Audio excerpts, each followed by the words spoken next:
100억짜리 건물 하나 때문에 사람 간을 얼마에 쳐줘야 적당한 걸까요? 지은호는 스스로도 믿기지 않는 말을 입안에서 굴리다가 끝내 목구멍까지 차오른 분노를 삼키지 못하고 그렇게 물었는데요. 눈앞에 앉아있는 여자는 자신을 낳아놓고 30해를 모른 척 살아온 진짜 생모, 바로 고성이었습니다. 그리고 테이블 위에는 등기권리증과 증여계약서, 초안이 펼쳐져 있었어요. 고성이는 아무렇지 않은 얼굴로 등기권리증을 손가락으로 톡톡 두드리더니 마치 숫자 계산이나 다시 해보자는 사람처럼 느긋하게 입을 열었는데요. 이 건물 시가가 100억이야.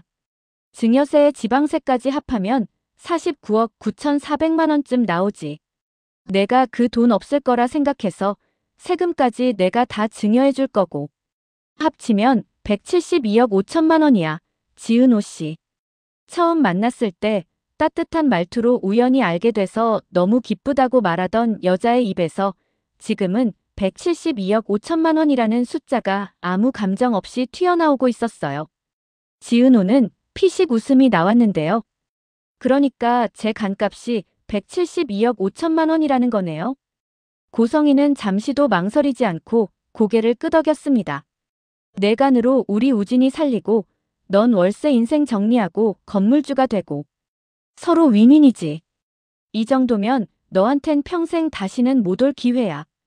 지은호는 우리 우진이라는 말을 듣는 순간 가슴 한쪽이 묘하게 저릿해졌습니다. 아, 그냥 주면 되는 걸 내가 안 준다잖아. 고성이는 비웃듯 말을 이었는데요. 그러니까 사기를 좀 쳐야지. 넌 내가 생각하는 것보다 훨씬 이기적인 애야, 지은호 씨.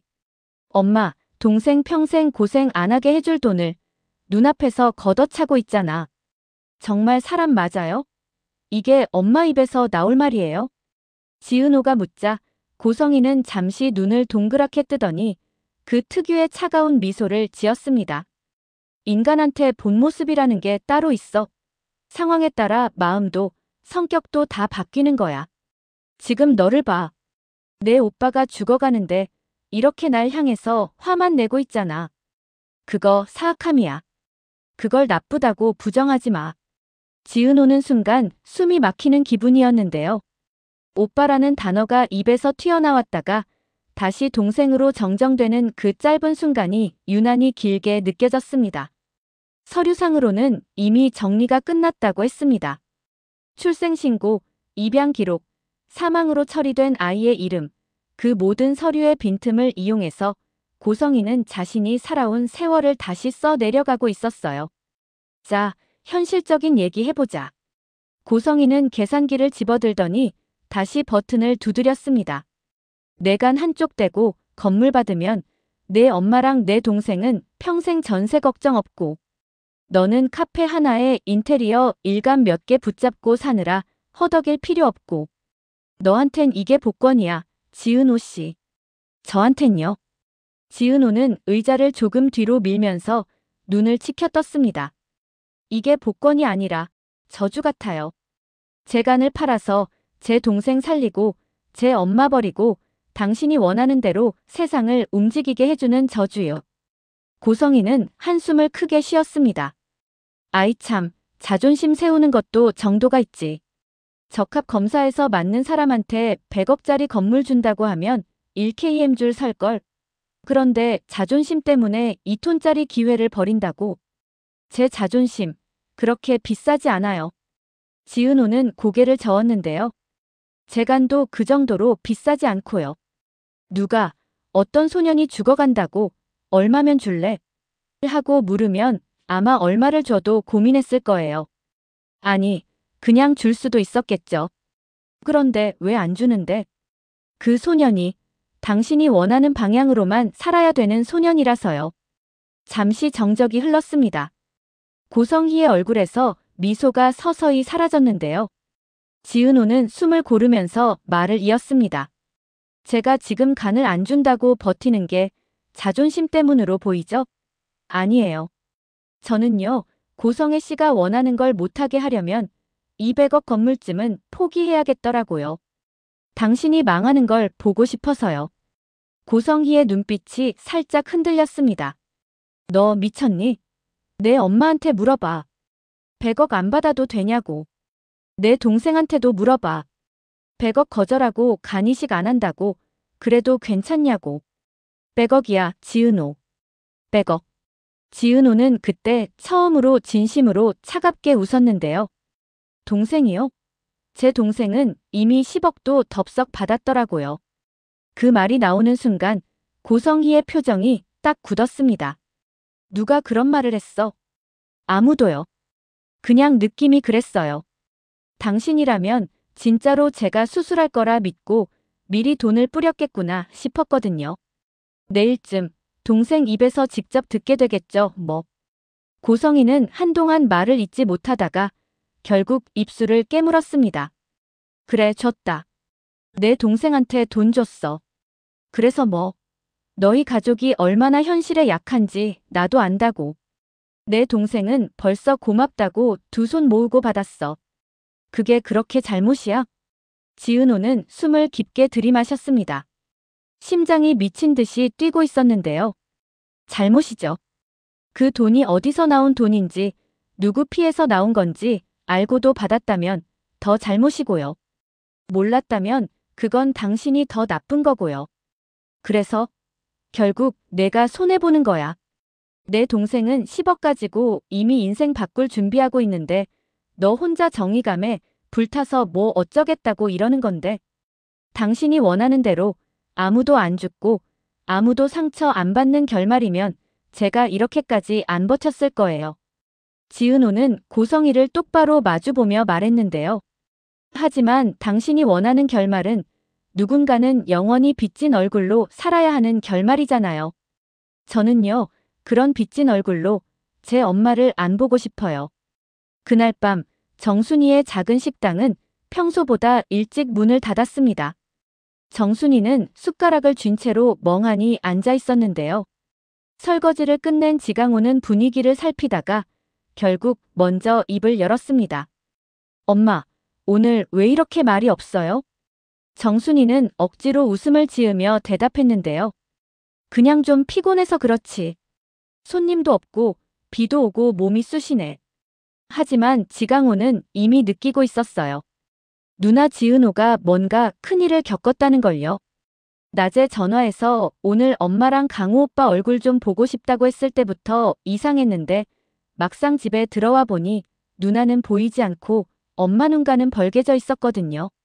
지강호는 휴대폰을 꺼내 들었다가 다시 내려놓았습니다. 엄마, 누나랑 싸웠어요? 아니야. 정순이는 너무 빠르게 대답했는데요. 싸운 건 아니고 그냥 오랜만에 힘든 얘기를 많이 해서 머리가 좀 아프네. 지강호는 그 말을 듣는 순간 머릿속이 새하얘졌습니다. 오늘 낮 자신이 무슨 짓을 했는지 떠올랐거든요. 강호 씨, 누나가 수술해주기로 해서 너무 고맙다고 이건 그냥 미리 주는 거예요. 아니, 이런 큰 돈을 제가 어떻게 받아요. 언젠가 누나가 알게 되면 더 기분 좋을 거예요. 동생이라 이런 거 받을 자격 있잖아요. 그때 자신은 멋쩍게 웃으면서도 통장을 내밀어 썼습니다. 잔액에 찍힌 숫자는 평생 알바 뛰어도 모으기 힘든 금액이었어요. 10억. 0이 너무 많아서 제대로 세기가 힘들 정도였는데요. 엄마. 지강호는 입술을 깨물었습니다. 나 사고 쳤어요. 무슨 사고? 그 있잖아. 누나 간 이식한다는 얘기 나왔을 때 누나 생모라는 그 여자가 나한테 돈을 줬어요. 정순이의 손에 쥐어져 있던 숟가락이 바닥으로 떨어졌습니다. 뭐라고? 나도 처음에는 안 받으려고 했어. 진짜야. 근데 생각해보니까 그 여자 입장에서는 누나가 수술해줄 거라 믿고 고맙다고 준 돈이잖아. 어차피 누나는 수술해준다 그랬고 나라도 그 돈 받아서 엄마 빚도 좀 갚고 집 보증금도 좀 올리고. 그래서 받았어. 정순이의 목소리가 떨렸습니다. 너 그 돈 받았냐고 묻잖아, 엄마가. 지강호는 고개를 숙였습니다.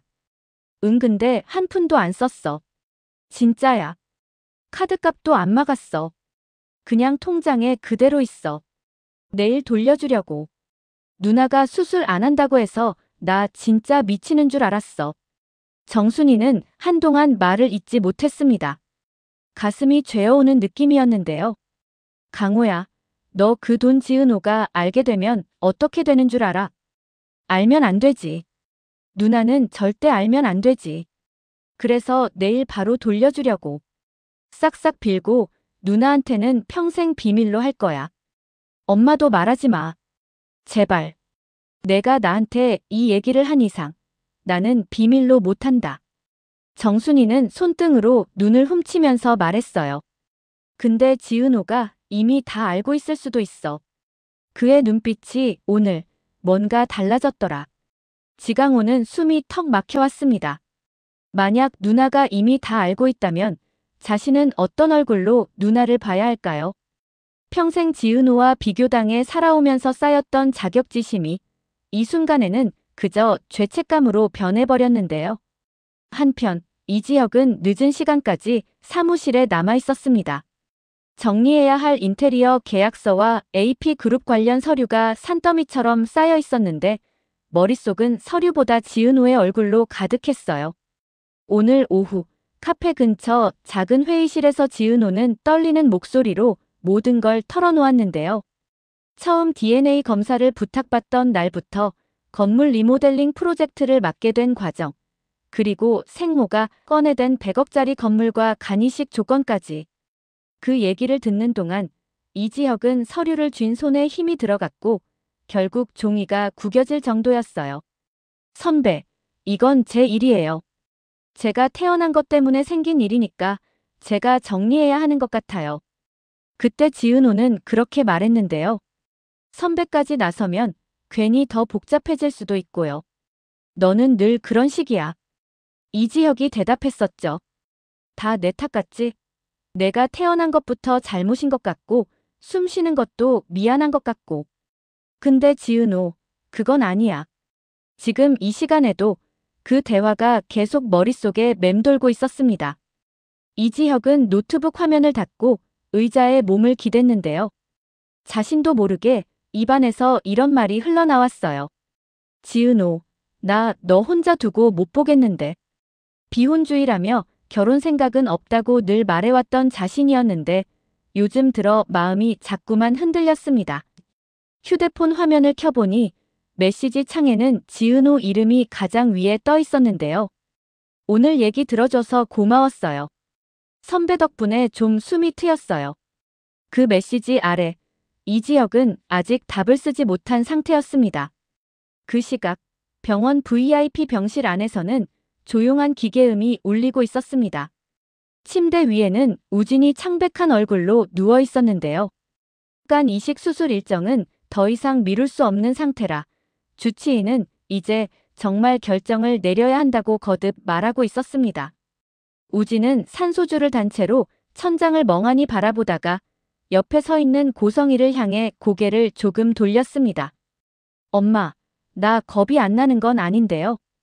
이상하게 그냥 너무 조용해요. 여기까지 오고 나니까. 고성이는 억지로 미소를 지으면서 우진의 손을 잡았습니다. 괜찮아. 엄마가 다 알아서 할 거니까 넌 그냥 숨만 쉬고 있어. 눈만 감고 일어나면 다 끝나 있을 거야. 우진은 약하게 웃었는데요. 근데 엄마, 나보다 엄마가 더 무서워하는 것 같아요. 요즘 엄마 표정이 예전 같지가 않아서. 엄마가 왜 무서워해? 엄마는 내가 사는 것만 생각하면 돼. 그게 전부야. 고성이는 단호하게 말했지만 손끝이 미세하게 떨리고 있었습니다. 병실 밖 복도에서는 박진석이 전화기를 붙잡고 있었습니다. 네, 교수님. 이식 일정은 최대한 앞당겨주세요. 기증자 쪽 문제는 이사장이 책임지고 정리할 겁니다. 전화를 끊고 나서도 박진석은 한동안 병실 문을 열고 들어가지 못했는데요. 자신이 모르는 곳에서 아내와 아들 사이에 어떤 거래가 오가고 있는지 어렴풋이 눈치채고 있으면서도 일부러 모른 척 버티고 있는 사람의 얼굴이었습니다. 고성이는 유리창 너머로 박진석의 뒷모습을 잠깐 바라보다가 다시 우진에게 시선을 돌렸습니다. 쌍둥이까지 낳아놓고 결국 하나는 버리고 하나는 살리겠다고 여기까지 와버렸네. 이게 대체 무슨 인생이야? 그런 생각이 잠깐 스쳤지만 곧바로 마음속에서 밀어냈습니다. 후회해봐야 소용없어. 어차피 지금 선택 안 하면 우진이 죽는 건 확정이고 내가 쌓아온 것도 다 무너지는 거야. 가난으로 돌아가는 건 이제 2번 다시 못 견뎌. 고성이는 심호흡을 1번 하고 다시 표정을 정리했습니다. 우진아, 내가 지금 해야 할 일은 하나야. 그냥 버티는 거. 나머지는 엄마가 다 할게. 우진은 눈을 감았다 뜨면서 아주 조용한 목소리로 되물었습니다.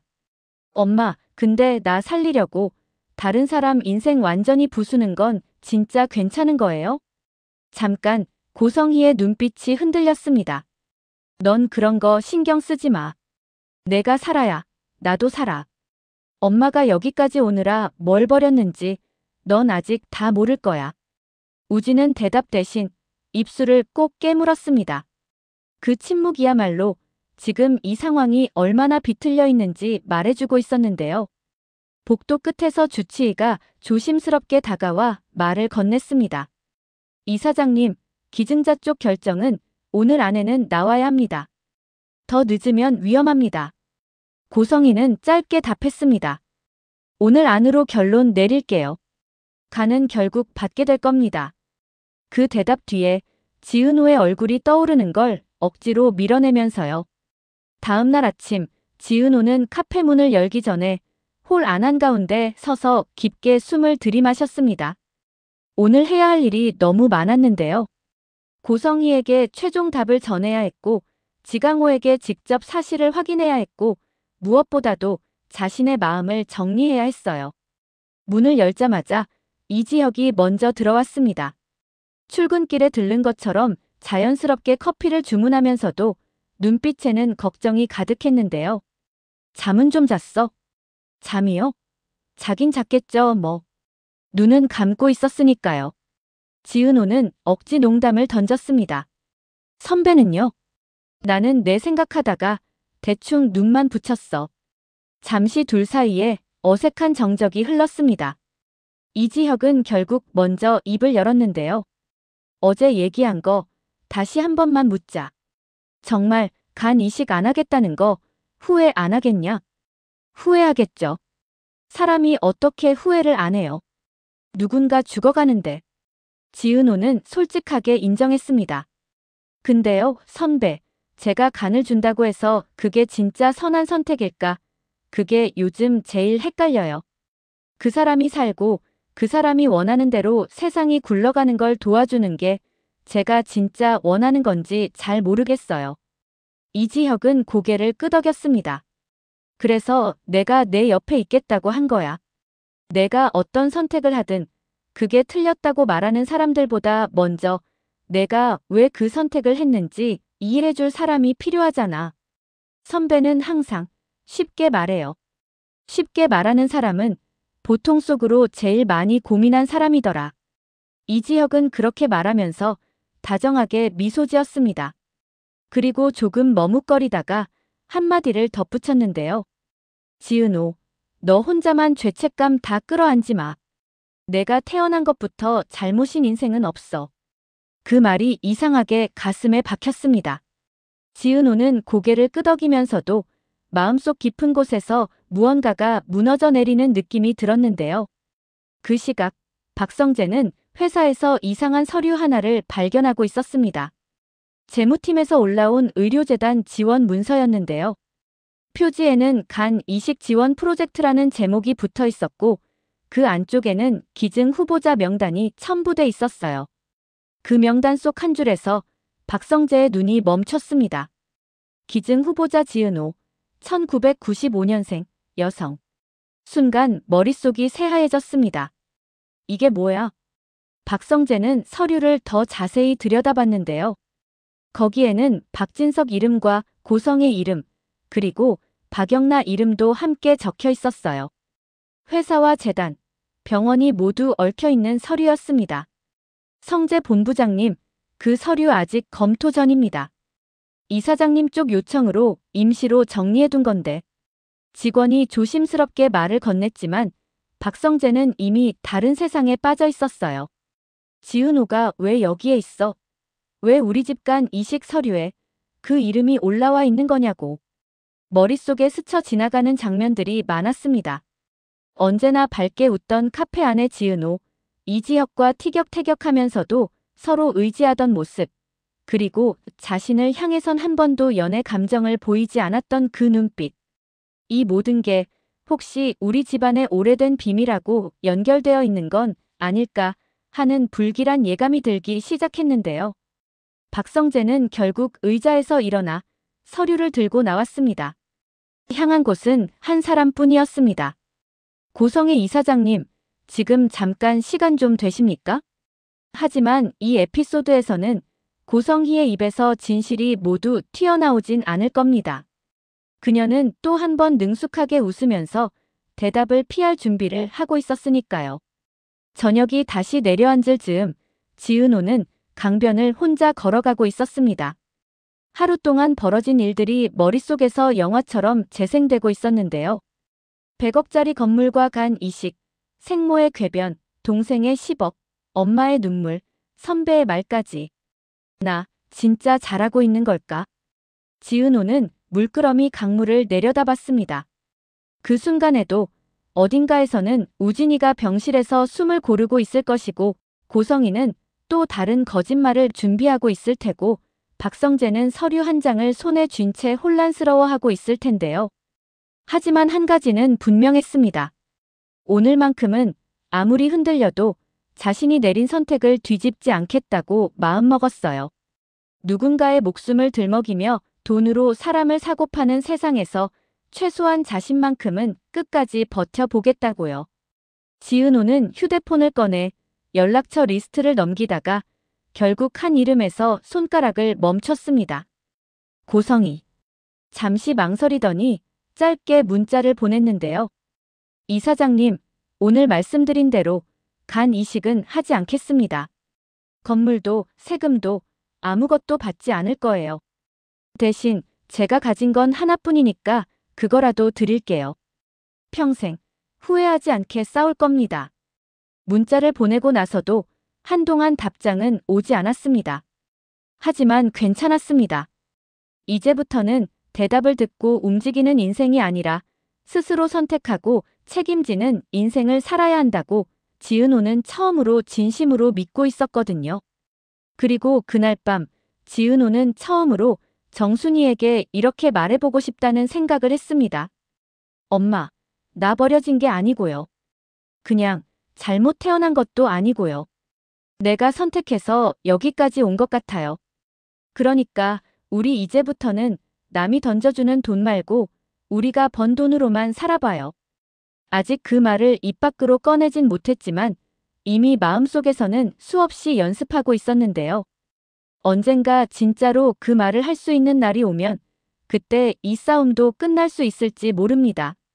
하지만 그날이 오기 전까지 화려한 날들은 아직 한참 더 남아 있었습니다. 그리고 그 화려함의 이면에는 오늘 지은호가 선택한 이 한 걸음이 어디까지 파문을 일으킬지 모르는 채로 조용히 번져가고 있었어요.